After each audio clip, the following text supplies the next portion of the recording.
Hi, I'm Catherine, and today I'm going to show you how to scrape Google AI Overviews and turn it into a JSON object using SerpApi. Google released AI Overviews in 2024, and since then, users all over the world have begun seeing AI summaries upon certain Google searches. I'm sure many of you have encountered these AI overviews before, and they typically appear when asking open-ended questions and queries, such as how do you pick the right watermelon, or compare coffee brewing method.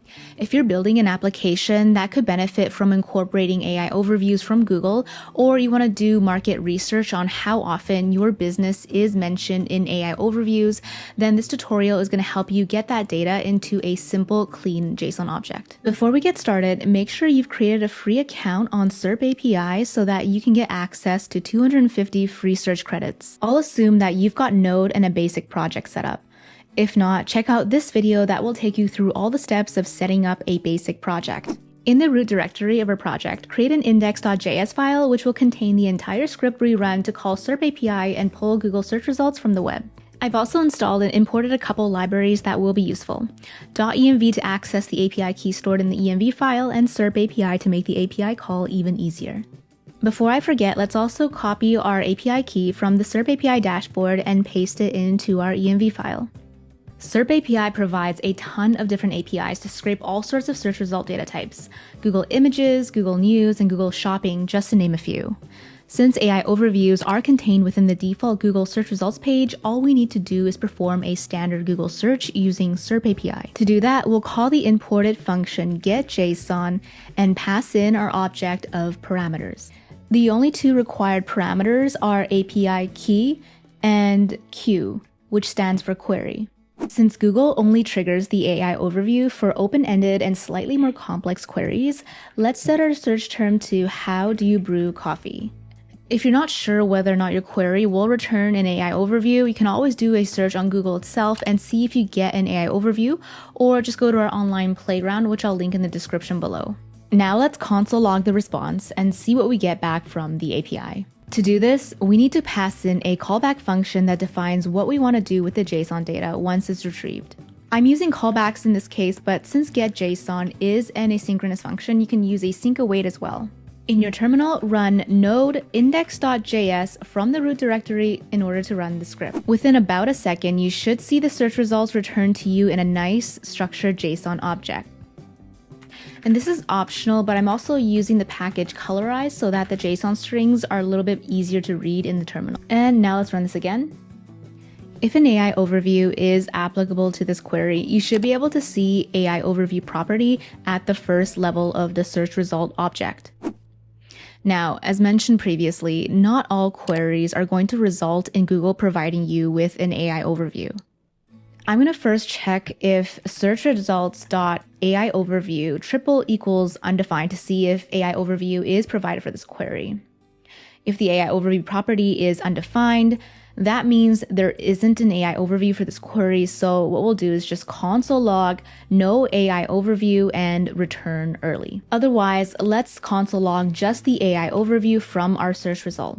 We'll also delete the initial console log so that it doesn't get confusing. Now let's run this file again. As you can see, the JSON result returned from SerpApi pretty much matches what we see returned from Google search. One thing to point out is that sometimes the AI overview isn't provided directly in the search results. Sometimes Google needs to make an additional request to fetch the AI overview, hence why SerpApi will have to as well. In this case, the API won't return the full AI overview, but instead will return an object with the page token and the SerpApi link. What you'll need to do when this happens is make an additional API call to retrieve the full AI overview using the page token that's given within this AI overview object. First, I'm going to extract the page token property from AI overview if it exists. If the page token is undefined, that means that the AI overview exists in this response. So we'll just console log search result .ai overview. Otherwise, it means we're going to have to make an additional API call. In order to make the second API call, we simply need to use the getJson function again. But this time we'll pass in the engine parameter and set that equal to Google AI overview. We also need to pass in the page token from our first API call. Just to test this conditional block, let's set the geographic location to FJ for Fiji. When we do this, the AI overview will not be provided in the first response. Let's also have another console log here just to ensure that we're hitting the else block. Now let's run this file again. You can see here that the initial response only gives us the page token and the SerpApi link. The code also executes the else block and makes the second API call. So let's log out the full AI overview once the second API call is completed. Just like the previous request, the overview is going to be stored in the AI_overview property. And now let's run this again. And now, as you can see, we've got the full AI overview in our response.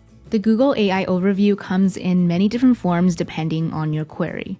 Oftentimes, it'll just be a few paragraphs, but other times it can be a list, a table, or videos. For a list of all the possible data types, check out our documentation on AI overviews, which I'll link in the description below, along with our GitHub repo. SerpApi makes pulling data from the web insanely easy, and you no longer have to waste time dealing with Google's changing layouts, getting IP blocked, or solving CAPTCHAs. If you have any questions at all, feel free to leave me a comment below or contact us at contact@serpapi.com. Thank you so much for watching, and be sure to leave a like and subscribe if you found this video helpful. I'll see you in the next one. Bye-bye.